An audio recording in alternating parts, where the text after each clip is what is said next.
Uy, hala, mayong gabi kaniyang tanan. Nagabian tanon sa atong November nga edisyon sa birthday surprise bilao sa Pakals ug sa Tatak Serbisyo Tripoli. So, ang atong first lucky winner diya din sa panadtaran si Miguel Pamulagan. So, atong atuon, tara. Asa man ani agi? Ani? Asa dapit agi nila Miguel Pamulagan.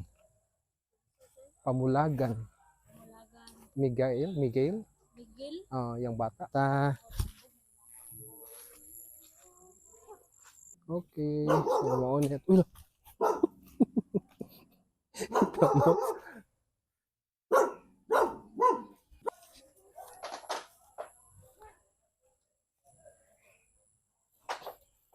Ayo. Mo na ba ila kuan? Miguel Pamulagan. Day biday. Ay. Asa man atong celebrant? Sige na, ani, okay ra kayo, ay problema. Uwan man din. Kinsa may Miguel ka Pamulagan. Ato. Sige kay labo nami hatag ka surprise ha. Asa man di kuan, kupras. Sige. Day ari. Hello. Sige. Sige. Dayon mi. Dayon ha. Pa, lapok ko mong chinilas. Okay, dayon mi ani. Dayon. So, Follower pa jud ko.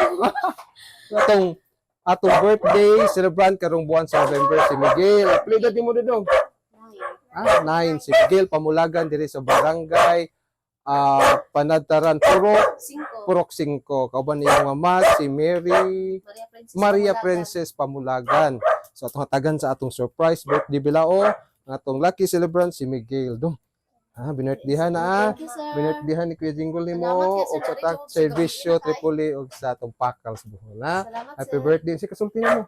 Salamat. Okay, salamat. So mao na atong first lucky winner si Miguel Pamulagan dinhi sa barangay Panadtaran. Okay, salamat kayo ninyo sa pagtangkilik sa atong Pakals Bohol, Tatak Serbisyo Tripoli ug kanaho. Kamoy nagato diri personal ni Miguel. Okay? So, picture.